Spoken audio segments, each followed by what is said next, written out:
So we are lucky to have Kweku coming through Greensboro today. He was nice enough to chat with us for a little bit about where he's from and his music. So you're performing at the Crowne tonight. We're here in Greensboro. That's where we're from. Where are you from? Where's home for you? Home for me is Evanston, Illinois, which is a small city like just outside of Chicago. So like kind of like the suburbs of Chicago? Yeah. So if that's home for you, like why is that home? What makes Evanston special for you? I mean, that's where I grew up there from 5 and up until now. That's where I've lived. That's where I learned how to skate. That's where I had like all my first things that like people do. Yeah. I went to school there. All my friends are there. All my family is there, and that's where like, you know, it's home. Absolutely. That she isn't. Yeah, that's just invalid. I used to try to never do this. Yeah, I do this, but everything I tried was useless. Caught the contact again. Called the contact for more. Caught the call, call it out. Cut the signal, come on. Send the satellite off. Airplane mode down. So when you're home in Evanston, what's like the first thing you do? Like what do you gotta do first thing when you're home? First thing I do, I get my board and I go to the lake. Yeah? I just go and skate to the lake. That's awesome.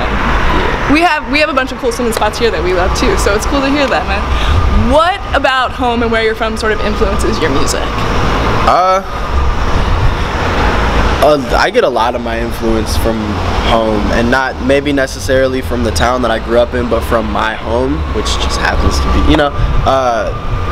But I guess on a larger scale, let's take it small first. My house is it's like a mashup of a bunch of different cultures. Okay. You know, because I'm like both biracial and my parents are in touch with where they come from culturally. Okay. All those things kind of met in one household, but on the broader scale, Evanston is kind of like that too. You know, you got all walks of life that meet in the middle.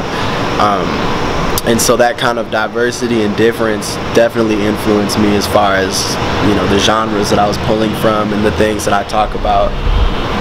Are there some influences from Chicago or Evanston that really play into your music, and who are they? Let's see.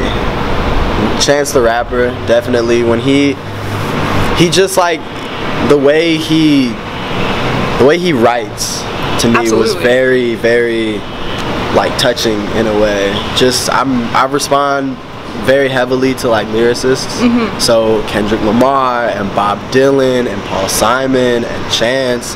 Saba is another dude that he influenced me. Okay. You know, growing up listening to him. Kami Dechuku is another guy. Okay. Yeah. Cool. Yeah. Awesome, man. Well, Also Kanye. You know, Chicago, so. So let's say people from Homestead Apparel or fans of our page want to come find you. Where can they find your music? They can find me anywhere you can find music, pretty much. So like SoundCloud, Twitter, Tidal, Facebook, YouTube, iTunes. And what's next for you? Where are you touring next? Where should people look out for you? People should look out for me. I'm gonna be in Chicago for a bit. Oh yeah? Doing shows around there. Cool. But then we're popping out, going to Canada and stuff like that. International, yeah. Very nice. Yeah. Well, thank you so much for taking the time to speak to us today. It was great. And look out for more of Kweku's music. Definitely go check him out. His music's really awesome and we love him. So yeah, buy their shit because it's awesome. Thank you.